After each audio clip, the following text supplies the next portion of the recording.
नमस्कार मित्रों, आज हम लोग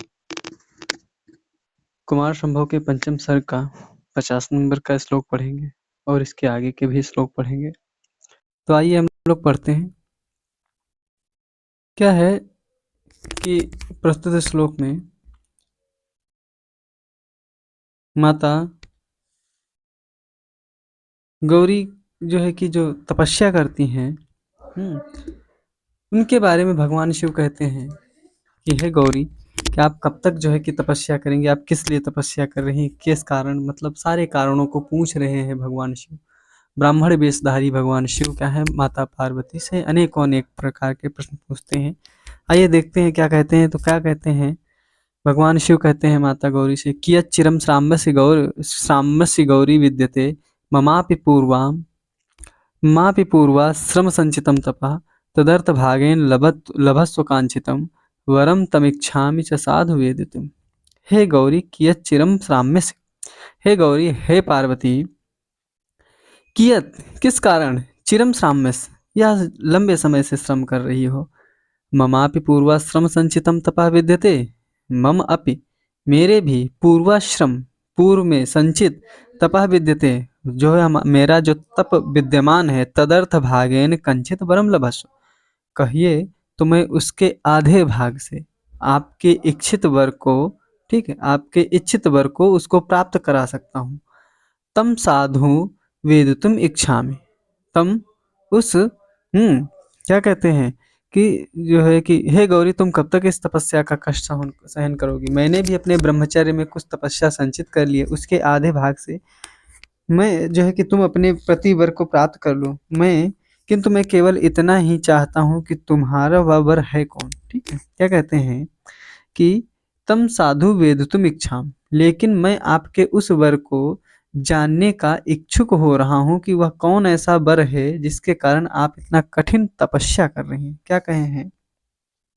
कि हे गौरी, तुम कब तक इस तपस्या का कष्ट सहन करोगी। मैंने भी अपने ब्रह्मचर्य आश्रम में कुछ तपस्या संचित कर रखी, उसके आधे भाग से तुम्हें पति वर को प्राप्त कर लो, किंतु मैं इतना ही जानना चाहूंगा कि तुम्हारा वह वर है कौन। ठीक, फिर उसके बाद में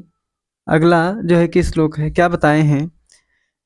भगवान शिव कहते हैं कि इति प्रविश्या विहिता द्विजन्मना मनोगतम सा न ससाक संसितुम अथो वयस्या परिपार्श्ववर्तिनीं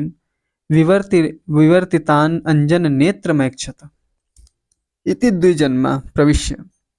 इस प्रकार से मैं द्विजन्मा अर्थात ब्रह्मचारी ब्रह्मचर्य में प्रवेश होकर के, अर्थात मैं ब्राह्मण कुल में प्रवेश होकर के, अभिहिता सा मनोगतम, मैं क्या कर रहा हूँ, इस प्रकार उस ब्राह्मण ने पार्वती के हृदय में ना प्रविश्य अभिहिता मनोगतम, ठीक, इस प्रकार से पार्वती के हृदय में प्रविष्ट होकर के वह उनके मन की थाह लेने के लिए प्रश्न पूछा। मनोगतम संसितुम न ससाक, ठीक है, इस प्रकार से कि प्रश्न पूछ रहा है। भगवान शिव क्या कर रहे हैं, माता पार्वती से प्रश्न पूछ रहे हैं। अथो परिपार्श्वनी वयस्याम विवर्तिनांजनेच्छत इति, इस प्रकार से क्या बताए हैं, इति इस प्रकार से इस प्रकार से उस ब्राह्मण ने, भगवान शिव ने पार्वती के हृदय में प्रविष्ट होकर के उनके मन की थाह लेने के लिए प्रश्न पूछा। क्या कहे, इति द्विजन्मा, इस प्रकार से वह ब्राह्मण वेशधारी भगवान शिव मनोगतम प्रविश्य अभिहिता माता पार्वती के सामनोगतम, उन माता पार्वती के मन में प्रवेश होकर के, अर्थात मन की थाह लेने के लिए, अभिहित होने के लिए, संसितुम ना ससाक, ठीक है, कि पूछा किंतु लज्जा के कारण, संसितुम ना समाक, अर्थात माता ने क्या किया, लज्जा के कारण बताने में असमर्थ रही, अपनी मनोकामना को प्रकट करने में समर्थ ना हो सकी। तब उन्होंने क्या किया, अथो इसके पर कि बाद में कि परिपार्श्ववर्तिनी वयस्याम, वयस्या मतलब होता है सखी को, ठीक है, अपने पास में स्थित सखी को विवर्तनान आंजनेय नेत्रम ऐच्छत, ठीक है, अपने बड़े बड़े नेत्रों से उस सखी की तरफ देखा और इशारा किया कि आप ही कि इन ब्राह्मण देवता को क्या करिए, बताइए कि हमारी क्या इच्छा है। तो इस तरीके से फिर अगला श्लोक क्या है, बताए हैं कि सखी तदीया तमुवाच वर्णिनं निबोध साधो तव चेत कुतूहलम् यदर्थमम्भोजमिवोष्णवारणं कृतं तपः साधन मेतयः वपु। ठीक है, सखी तदीया तमुवाच वर्णिनं विबोध साधो तव चेत कुतूहलम यदर्थमम्भोजमिवोष्णवारणं कृतं तपः साधन मेतया वपु। तदीया सखी, उनकी सखी। तदीया मतलब इसमें छा प्रत्यय है तदीया में। ठीक है, तदीया में छा धन टाप तदीया। ठीक, तदीया सखी माता पार्वती की सखी तम वर्णिनम उवाच, उन वर्णलिंगी अर्थात उन ब्रह्मचारी भगवान शिव से बोली, हे साधु, हे सज्जन, तब कुतूहलम, आपका कुतूहल निबोध, तो आप अपना कुतूहल जो है कि जो आपके मन के अंदर इच्छाएं उठ रही, जानने की इच्छाएं जो उठ रही हैं, आप जो कुतूहल है, तो फिर आप सुनिए। निबोध मतलब आप जानिए।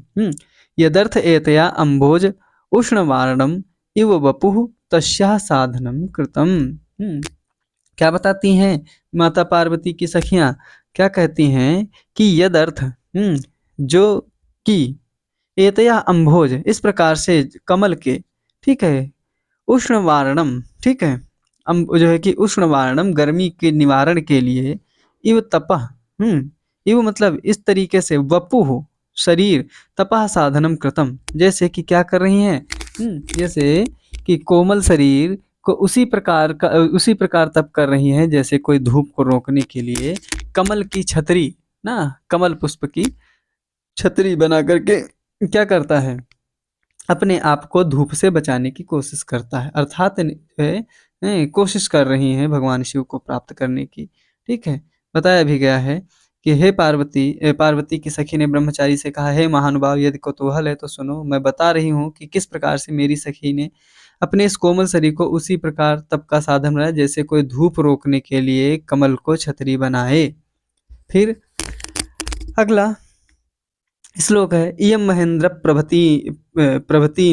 नधिर श्रिया चतुर्दिगीशान अवमत्यमानिनीम अरूपहार्यम मदनस्य निग्रहात् पिनाकिना पतिमाप्तुमिच्छति।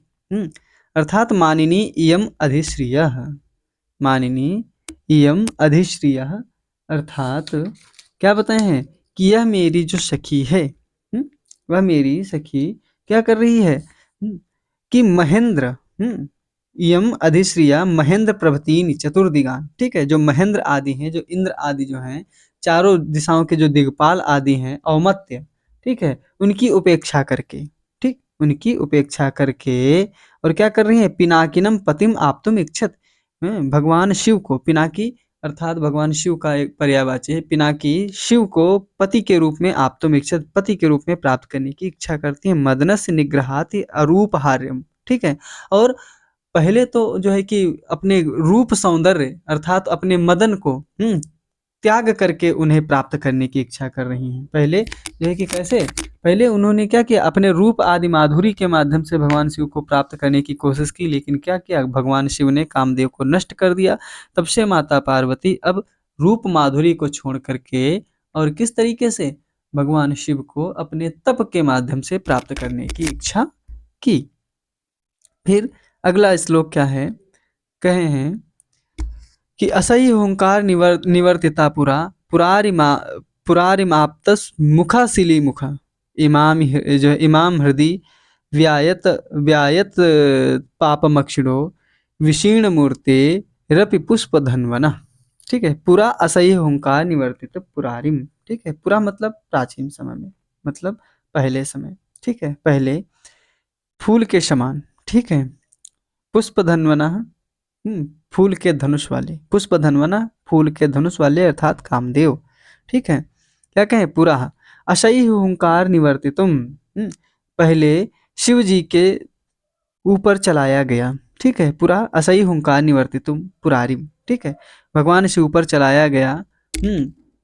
जो कामदेव का अस्त्र था, ठीक है, जो बाण था, उसको निवर्तित, उसको भगवान ने क्या किया, निवृत्त कर दिया, पुरारिम भगवान शिव ने उसको निवृत्त कर दिया। अप्राप्त मुखा विशीर्ण मूर्ति, ठीक है, और भगवान शिव की असह्य हुंकार के कारण उनके पास तक नहीं पहुंच पाया, अर्थात लौट आया। ठीक है, अवाप्त मुखा विशीर्ण मूर्ति, ठीक है, विशीर्ण मूर्ति, और क्या किया, उनको जो है कि अपि पुष्प धनवना, ठीक,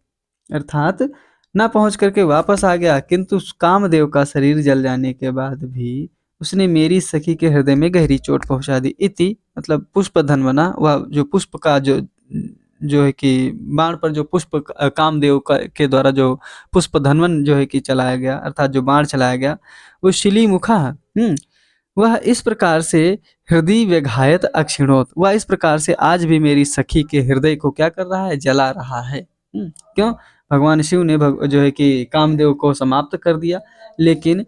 उनके जो है क्या बताए हैं कि फूल के धनुष वाले कामदेव ने जो बाण पहले शिव जी पर चलाया था, वह उनके अक्षय हुंकार के कारण उनके तक न पहुँच कर वापस लौट आया, किंतु कामदेव का शरीर जल जाने के बाद भी उसने मेरी इस सखी के हृदय में गहरी चोट पहुंचा दी। इस प्रकार से कहना चाहते हैं कालिदास जी। अगला क्या है श्लोक? अगला श्लोक है, कहे हैं तदा तदा उन्मदना पितुर्गृहे ललाटिका चंदन धूसरालका न जातु बाला लभते स्म निर्वृतिम तुषार संघात शिला तलेष्वपि। तदा प्रभति पितुगृहे, तदा प्रभति तभी, प्रभति, प्रभति का मतलब होता है तथा प्रभति, इस प्रकार से जो है कि आरंभ हो करके पितुगृहे, इस प्रकार से जो माता जो है कि पार्वती में जो काम का आरंभ हुआ है, काम से इतनी उन्मत्त हो गई, इतना दुखी हो गई कि पितुगृहे उन्मदना, ठीक है, उन जो है कि उन्मदन हो करके, अर्थात जो है कि काम से मोहित हो करके माता पार्वती पिता के गृह में ललाटिका चंदन धूसरा अलका बाला, ललाटिका मतलब मस्तक पर चंदन के तिलक कर करके, अर्थात चंदन लगा लगा करके, क्योंकि चंदन शीतल होता है और चंदन की शीतलता के कारण क्या किया, माता को बार बार लगाया जाता था, जिसके कारण क्या हो गया, धूसरा अलका, उनके अलका, अलक मतलब होता है लटे, ठीक है, उनकी जो अलकाएं हैं, जो लटे हैं, वो क्या हो चुकी है, वो सारी धूसर हो चुकी हैं, क्योंकि चंदन क्या होता है, लिप जाता है तो क्या होता है, जिसके कारण उनकी लटाएं क्या जो है कि लटे क्या हो चुकी, धूसर हो चुकी। बाला जातु तुषार संघात शिलातलेश अपि निवृत्तिम न लभते इसमें, और इस प्रकार से जो है कि केस मटमैले हो गए और बर्फ की शिलाओं पर लेटने से भी उन्हें चैन न मिल सका, अर्थात तुषार संघात शिला तले जो इस प्रकार से जो है कि तुषार मतलब होता है बर्फ की बड़ी बड़ी शिला के तलों के ऊपर भी निवृत्त ना लभते, ठीक है, जो है कि लेटने से भी क्या हुआ, उन्हें निवृत्ति नहीं मिली, अर्थात उन्हें शांति नहीं प्राप्त हुई। फिर उसके बाद में अगले नंबर का श्लोक है, क्या बताएं कि उपात्त वर्णे चरिते पिनाकिना सवास्प कंठस्खलिते पदेरियम अनेकसा किन्नर राजकन्यका वर्णांत संगीत सखीर रोदयत, अर्थात इयम पिनाकिना चरिते, इस प्रकार के पिनाकिना, अर्थात इस प्रकार से जो भगवान शिव हैं उनके चरित्र, ठीक है, उपात्त चरिते,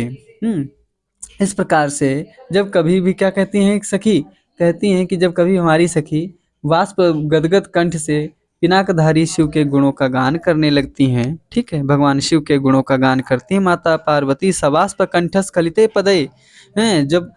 जब दुखी हो करके आंखों में वाष्प, वाष्प का मतलब आंसू, ठीक है, आंखों में जो है कि आंसू लेकर के और जो है कि गदगद कंठ से, अर्थात जो है कि कंठ से, स्खलित कंठ से जब भगवान शिव के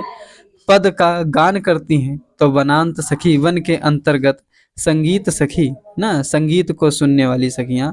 किन्नर राज कन्या, ठीक है, किन्नर राज की जो कन्याएं हैं, अनेक सा अरोदय, अनेक प्रकार से क्या करती हैं, रुदन करने लगती हैं भगवान शिव की, उस प्रकार मतलब जो है कि गान को सुन करके, माता की उस स्थिति को देख करके, किन्नर की जो वन की स्त्रियां हैं, किराते जो किराते की आदि जो स्त्रियां हैं, ये जो कन्याएं हैं, वो क्या है, इस प्रकार से माता के दुख को देख करके क्या करती हैं, रुदन करने लगती हैं। फिर अगला श्लोक है, क्या है, त्रिभाग से सासु निसासु च क्षणम निमील्य नेत्रे सहसा विबुध्यत ककंठ कनीलकंठा ब्रजसी तलक्षवाद सत्यकंठार्पित बाहुल बंधना त्रिभाग से सासु निसासु क्षणम नेत्रे निमील्य, अर्थात क्या बता रहे हैं कि त्रिभाग शेषासु निशासु क्षणम नेत्रे निमील्य, अर्थात 3 भाग छोड़ करके, अर्थात पहले ही भाग में, रात्रि के पहले ही भाग, अर्थात मान के चलिए कि 4 भाग कर लीजिए, तो मान के चलिए 3-3 घंटे के 4 भाग कर लीजिए, तो मान के चलिए वही संध्या के समय से, हैं, 8 बजे से लेकर के 10 बजे तक,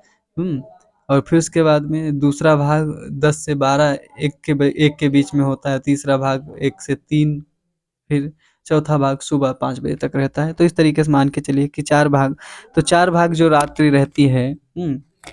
तो उस 3-3 घंटे की एक-एक मान के चलिए,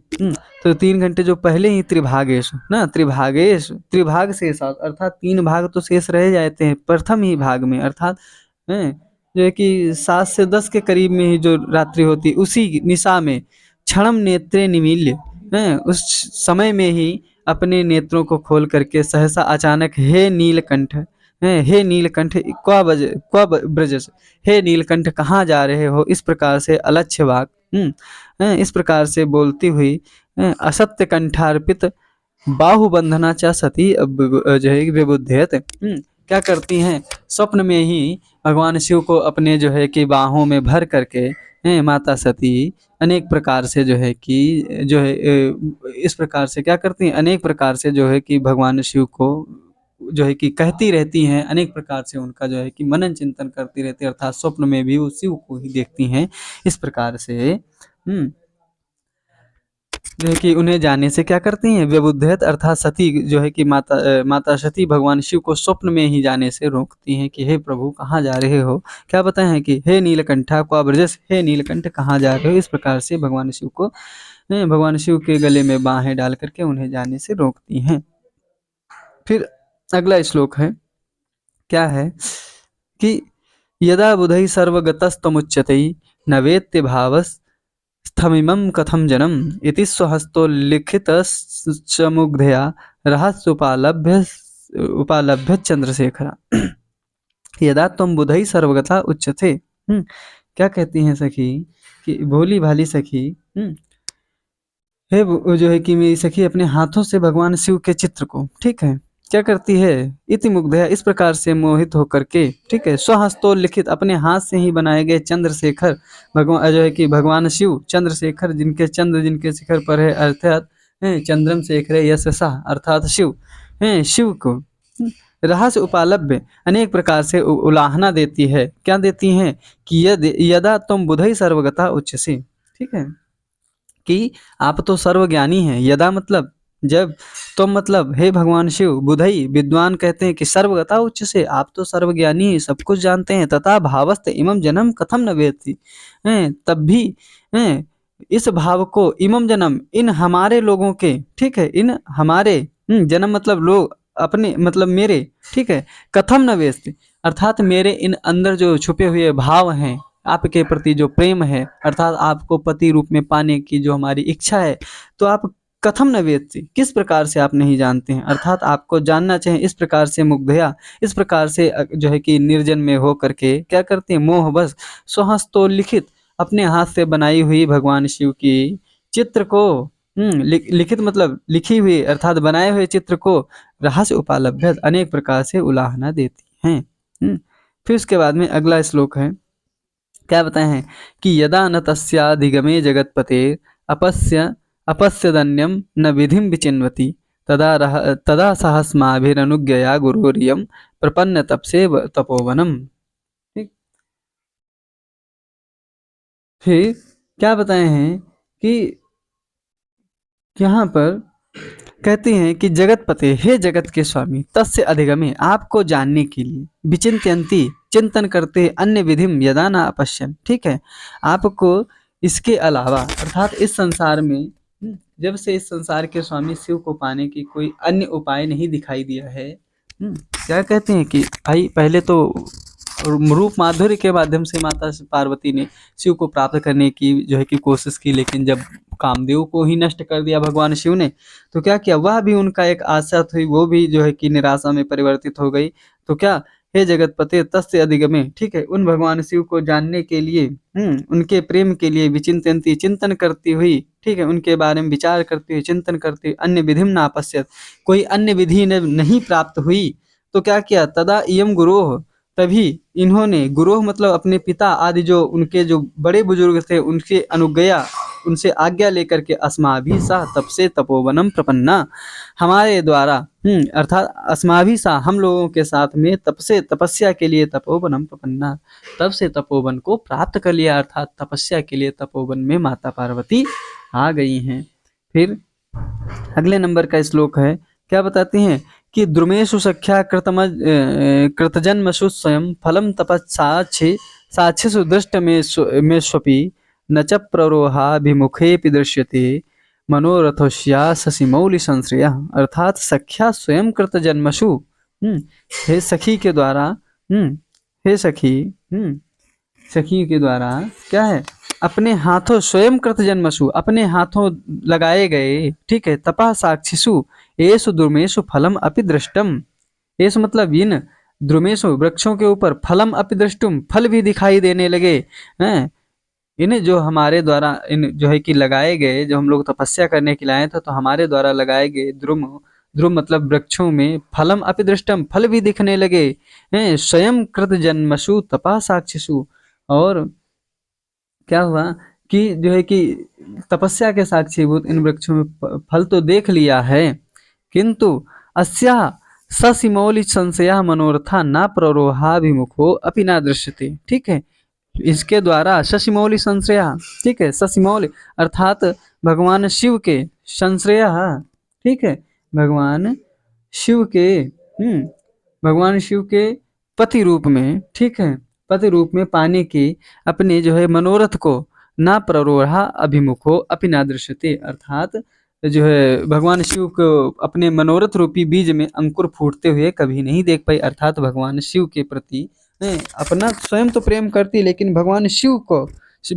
का प्रेम कभी भी अपने प्रति यह पार्वती अभी तक नहीं देख पाई हैं। ऐसा कहते हुए जो है कि सखियां माता की जो है कि भगवान ब्राह्मण वेशधारी शिव को बता रही हैं, क्या कहती हैं कि अपने हाथों से लगाए हुए तपस्या के साक्षीभूत इन वृक्षों पर फल लगते हुए तो देख लिया, किंतु अभी तक क्या संस्कार को रूप में अपने पति के रूप में पाने, अपने जो है कि पति रूप में पाने के लिए मनोरथ रूपी बीज में अंकुर फूटते हुए नहीं देख पाई। फिर अगला श्लोक है, क्या है, यम वेदमिषा प्रार्थित दुर्लभा कदा सखी भी कदा सखीभिः अस्त्रोत्तरमीक्षतामिमां तपः कृशाम् अभि उपपद्यते सखीं वृषेवशीता, वृषेवशीता तदवग्रहच्छताम्। यहाँ क्या है, यहाँ ये वाली लाइन जो है, ये वाली लाइन, नीचे वाली लाइन, ये सूक्ति के रूप में आप लोग लिख लीजिए, तपः कृशाम् अभि उपपत्स्यते सखीं वृषेवशीता तदवग्रहच्छताम्। क्या बताए हैं कि प्रार्थित दुर्लभा तपः, प्रार्थित मतलब इच्छित, प्रार्थित मतलब इच्छित, जो प्रार्थना की गई है, प्रार्थना करने पर भी, ठीक है, प्रार्थना करते करते दुर्लभ, उन दुर्लभ भगवान शिव को सा तपाकृशाम, ठीक है, उन भगवान शिव की तपस्या करते करते सखी के द्वारा हैं, और कृशाम सखी भी, हमारी जो है कि सखी बहुत ही कमजोर हो गई है, अस्त्रोत्तरम इस जो है कि इच्छिताम माम, ठीक है, और इस प्रकार से अत्यंत क्षीण एवं सखियों के द्वारा जो है कि अश्रुपूरित, अर्थात आंखों में आंसू भर करके इमाम सखी, यह सखी वृषा तद अवग्रह क्षताम सीताम इव, ठीक है, क्या बताए हैं कि सखी उस प्रकार से जो है कि सखी पर उसी प्रकार पता नहीं कब जो है कि कृपावृष्टि करेंगे, जैसे क्या बताए हैं कि भगवान शिव हमारी इस सखी पर पता नहीं कब अपनी जो है कि कृपा की वृष्टि करेंगे, जैसे क्या बताए हैं कि वृषा तदवग्रह क्षताम सीताम इव, अर्थात वृषा बरसात, ठीक है, तद अवग्रह,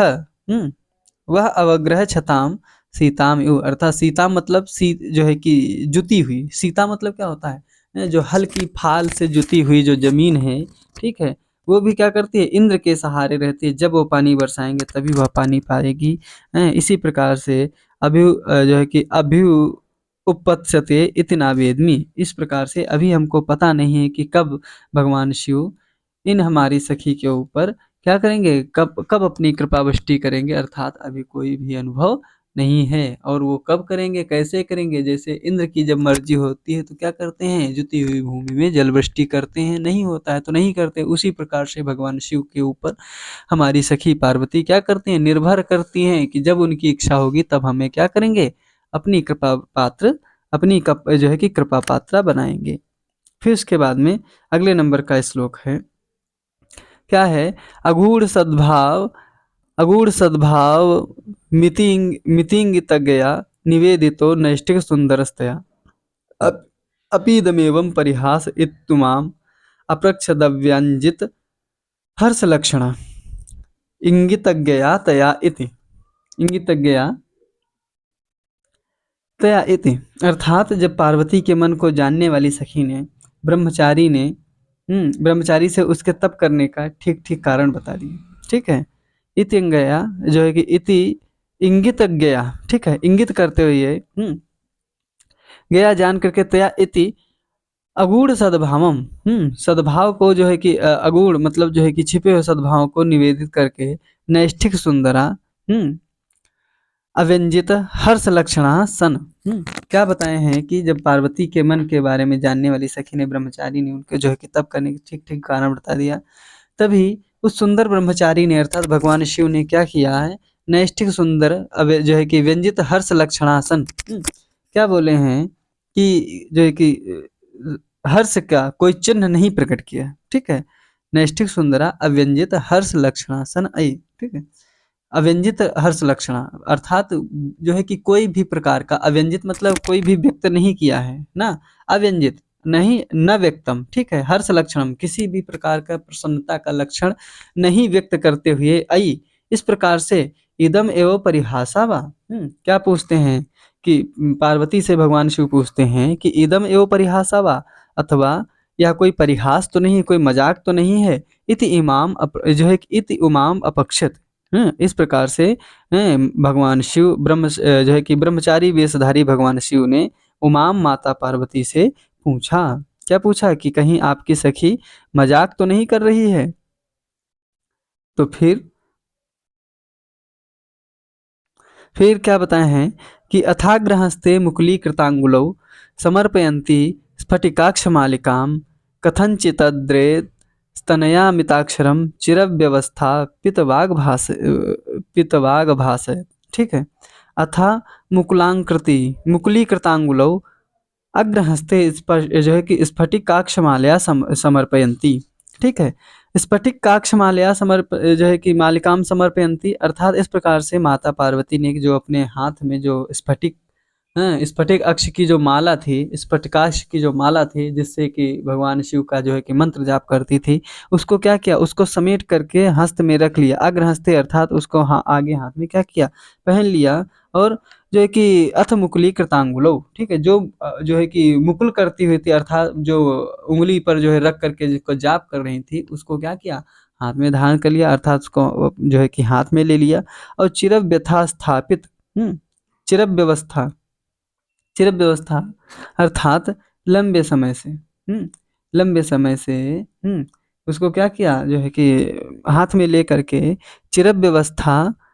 पिकवाक, ठीक है, पिकवाक अर्थात कोयल की वाणी में, ठीक है, अद्रे तनया, ठीक है, अद्रे तनया, अद्रे मतलब होता है बर्फ या हिम, हिम तनया अर्थात हिमालय की पुत्री मिताक्षरम कंचितम अभाषत। ठीक है, कथनचित अभाषत, और इस प्रकार से मिताक्षर रूप में अर्थात संयमित वाणी करके नपे तुले शब्दों में कंचित अभाषत कुछ बोली। क्या बोलती हैं, क्या बोलती हैं, देखिए क्या बताए हैं कि ब्रह्मचारी की बात सुनकर पार्वती ने अपनी स्फटिक की माला को उंगलियों में समेट कर मुट्ठी में ले लिया। कुछ देर बाद तो लज्जा के कारण कुछ ना कह सकी, किंतु किसी प्रकार अपनी वाणी को संयमित करके नपेतुले शब्दों में बोली। अब क्या बोलती हैं, देखिए, यथा श्रुतम वेद विदाम वराहतया जनोयमुच्चै पदलंगनोत्सुका तपा किलेदम तदवाप्ति साधनम मनोरथानाम अगतिर्न विद्यते। हे वेद विदाम, हे वेद के विद्वान वर, ठीक है, तो या आपके द्वारा यथा श्रुतम जैसा सुना गया है, तथा अयम जना उच्चई पदालंघनो सुखा अस्ति, जैसा आपके द्वारा सुना गया है वह ठीक ही सुना गया। अयम जना उच्चई पदालंघनो सुखा अस्ति, अयम जना मतलब हमें उच्चई पदा, इस उच्च पद को, ठीक है, जो है कि आलंघनोत्सुका, मैं उस जो है कि उच्च पद को प्राप्त करने की इच्छा करती हूँ, अर्थात मैं भगवान शिव को पति के रूप में प्राप्त करने की इच्छित हूँ। इदम तपः, यह तप तदवाप्ति साधनम किला, उन भगवान को प्राप्त करने के लिए ही निश्चित किया जा रहा है। मनोरथा नाम अगति न विद्यते, मनोरथा नाम अगति न विद्यते, अर्थात इससे क्या कहूँ, अब जो है कि अब आपसे क्या कहूँ, मनुष्य के मनोरथों की कोई सीमा नहीं होती। आप जो है कि इस लाइन को अंडरलाइन कर लीजिए, मनोरथानाम अगतिर् न विद्यते, अर्थात जो मनुष्य होते हैं, ठीक है, मनोरथानाम अगतिर् न विद्यते, अर्थात मनुष्यों के जो मनुष्य होते हैं उनके मनोरथ की कोई सीमा नहीं होती। मनोरथानाम अगतिर् न विद्यते, अर्थात मनुष्यों के क्या नहीं होते हैं, उनके इच्छा की कोई सीमा नहीं होती, अर्थात उनको हर एक चीज को प्राप्त करने की इच्छा ही रहती है। ये सूक्ति है आपकी, मनोरथानाम अगतिर्न विद्यते। फिर अगले नंबर का श्लोक है, क्या बताए हैं, हम्म, अ, क्या बताते हैं कि माता पार्वती कहती हैं कि अथाह वर्णी विदितो महेश्वरस् तदर्थिनीम तम पुरुषे पुनरेव वर्तसे, अमंगलाभ्यास अमंगलाभ्यास रतिम विचिन्त्यतम, और जो है तवानुवृत्तिम न कर तुम उत्सहे, तवानुवृत्तिम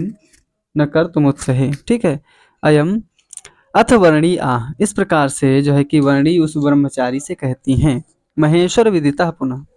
अथ वर्णी आह, इस प्रकार से वह पार्वती किस प्रकार से बात को सुन करके, वर्णी आह अर्थात वर्णी मतलब वह ब्रह्मचारी बोला, आह मतलब बोला, महेश्वर विदिता, महेश्वर को जान करके, भगवान शिव को तो मैं जानता हूँ, महेश्वर विदिता अर्थात मैं भगवान शिव को जानता हूँ, पुनः तुम तदर्थिनी एवं वर्तसे, जो कि उन्होंने तुम्हारे मनोरथ को नष्ट कर दिया, फिर भी आप उन्हें प्राप्त करने की तपस्या कर रही हो। मनोरथ का मतलब अर्थात भगवान शिव, भगवान ब्राह्मण वेशधारी भगवान शिव कह रहे हैं कि उन्होंने आपको आपके काम को अर्थात आपके सौंदर्य को नष्ट कर दिया। क्यों? भगवान कामदेव को नष्ट करके अर्थात काम के प्रति किसी का कोई आकर्षण ही नहीं बचा, अर्थात इस प्रकार से क्या कहें आपको, पुनः तुम तदर्थिनी एवं वर्तसे, फिर भी आप उन्हें चाह रही हैं, अमंगलाभ्यास रतिम, अमंगलाभ्यास रतिम, अर्थात वो जो है कि अतः उनकी अमांगलिक आचारों के प्रति आसक्ति का विचार करके मुझे अपने जो है कि मुझे आपकी इच्छा का अनुमोदन करने के लिए उत्साह नहीं हो रहा है, अर्थात अमंगलाभ्यास रतिम, भगवान शिव कैसे अमंगल के समान जो है कि दिखाई देते हैं, है नहीं वो अमंगल, ठीक है, लेकिन क्या है वो दिखाई देते हैं लोगों को अमंगल, अर्थात जो है कि शमशान घाट की जो है कि क्या बोलते हैं कि उस राख को लपेटे हुए भगवान शिव अमंगल की तरह बताते हैं। तम विचिन्त्य, उनको जान करके, तब अनुवृत्तिम कर तुम न उत्साहते हैं, जो है कि मुझे आपकी इच्छा का अनुमोदन करने के लिए उत्साह नहीं हो रहा है, तब अनुवृत्तिम कर तुम न उसे, अर्थात मैं इस प्रकार से अनुवृत्ति करने के लिए उत्साहित नहीं हो रहा हूँ, मैं नहीं चाहता हूँ कि आप इस प्रकार से भगवान शिव को प्राप्त करें, क्यों? क्योंकि भगवान शिव कैसे हैं, दिखने में अमंगल से दिखाई देते हैं। फिर क्या बताए हैं कि अत्रस्तु निर्बंध परे कथम नुते करोप्यमा मुक्त विवाह कौतुका करेण संभोर वलयीकृताहिना सहिष्यते तत्प्रथमावलंबनम। हम्म क्या बताए हैं कि हे अवस्तु निर्बंध परे, ठीक है, हे तुच्छ वस्तु के लिए हट करने वाली पार्वती, अवस्तु निर्बंध परे अर्थात जो वस्तु ठीक है ही नहीं, उस अवस्तु के लिए जो है कि आप निर्बंध अर्थात जो है कि कठोर व्रत कर रही हैं, अर्थात हट कर रही हैं, अमुक्त अमुक्त विवाह कौतुका ते अयम, आमुक्त विवाह कौतुका ते अयम, अर्थात जो है कि विवाह कालीन मंगल सूत्र से सुसज्जित तुम्हारा यह पाणी, तुम्हारा क्या बताए हैं कि आमुक्त विवाह कौतुकम, इस प्रकार के विवाह के कौतुक से अर्थात इस प्रकार के विवाह के कौतूहल से ते वे अयम करह वल्लई, हाँ, इस वल्लई मतलब जो है, वल्लई मतलब होता है कि लता, ठीक है, इस अपने जो है कि जो है कि हस्त रूपी लता को कृताहिना संभो करणे, कृताहिना, कृताहिना अर्थात जो है कि किस प्रकार से, ठीक है, संभोह शंभु के, करणे मतलब करेण मतलब हाथ के द्वारा, तत्प्रथमावलंबनम कथम, जो है कि कथम नु सहिष्यते, वह किस प्रकार से आपके जो है कि हम्म, क्या बताते हैं कि मंगल सूत्र से सुसज्जित तुम्हारा यह हाथ पाणी ग्रहण के समय महादेव जी के उस हाथ को किस प्रकार से सहन करेगा, क्यों? क्योंकि आपके हाथ में मंगल मंगल जो है कि आवाज करने वाले क्या हैं, जो है कि हाथ में कंगन है, लेकिन वही भगवान शिव के हाथों में क्या है, सर्प आदि जो है कि नागेश आदि विद्यमान रहते हैं। ठीक है, कंगन के स्थान पे सर्प लिपटा होगा तो आप किस प्रकार से उनको सहन करेंगी, अर्थात या तो जो है कि उस हाथ का स्पर्श स्पर्श कैसे सहन करेंगे, ठीक है, जिनमें कंगन के स्थान पे सर्प लिपटा हो, ठीक है, आप किस प्रकार से उनके हाथों को स्पर्श करेंगी, किस प्रकार से उनके हाथों को सहन करेंगी। फिर अगले श्लोक में क्या बताएं कि त्वमेव तावत् परिचिन्त्य स्वयं कदाचिते कदाचिते कदाचिदेते यदि योगमर्हता वधूदुकूलं कलहंसलक्षणं गजाजिनं बिंदुवर्षि च। अर्थात हे गौरी, त्वमेव स्वयं तावत परिचिंत, ठीक है, त्वमेव आप ही स्वयं बताइए किस प्रकार से चिंतन कर रही हैं। कलहंस लक्षण जो है कि वधूदुकूलम है आपका, जो वस्त्र है, सोचो कि कलहंस से चित्रित नव वधु का दुकूल रक्त है। दुकूल मतलब होता है कपड़ा, है जो वधु का जो कपड़ा होता है, नवहंस के समान जो है कि दुकूल आपका, तथा शोणित बिंदु वर्णित गजाजिनम एव कृते एते कदाचित योग्यम अर्हता यदि, अर्थात और फिर कहाँ आपका जो है कि सुंदर कलहंस से, कलहंस से लक्षित आपके वधु के कपड़े, और कहाँ शोणित बिंदु वर्ष, ठीक है, शोणित मतलब होता है रक्त, बिंदु मतलब रक्त की बूंदों को जो है कि वर्षी मतलब जो है कि चुआता हुआ, या मतलब जो है कि टपकाता हुआ, गजाजिनम, गजाजिनम मतलब होता है कि गज की मृग चर्म, ठीक है, क्या मतलब, और एते कदाचित योग्यम अर्हत, यह किस प्रकार से योग्य हो सकते हैं, हमें नहीं पता चल पा रहा है कि आपका सुंदर जो है कि लाल रंग का जो है कि वधु का वस्त्र, और कहाँ भगवान शिव का, भगवान शिव का क्या है, भगवान शिव क्या धारण किए हैं, तो जो है कि कृत्तिवासस हैं, अर्थात जो है कि गज के, गज के त्वचा को, ठीक है, जिससे खून टपकता है, जिससे शोणित है, क्या बताएं कि शोणित बिंदुवर्षी, अर्थात शोणित जो है कि जिससे खून टपक रहा हो, ऐसे में किस प्रकार से आप लोगों का गठबंधन होगा, किस प्रकार से गांठ बंधेगी, ठीक है, इस प्रकार से अनेक प्रकार से क्या बोलते हैं, किस प्रकार से योग्य होगा, अर्थात इस प्रकार से भगवान जो है कि ब्राह्मण वेशधारी भगवान शिव, ठीक है, ब्रह्मचारी वेशधारी भगवान शिव माता पार्वती को अनेक प्रकार से समझाने के प्रयत्न कर रहे हैं। तो आज की क्लास को यहीं पर स्थगित करते हैं, मिलते हैं कल की क्लास में, तब तक के लिए नमस्कार मित्रों, शुभ संध्या। आप लोग अच्छे तरीके से पढ़िए, ताकि क्या है कि आप लोग अच्छा कर सकें। तो आज यहीं तक, अगली क्लास में अगले दिन पढ़ते हैं, तब तक के लिए नमस्कार।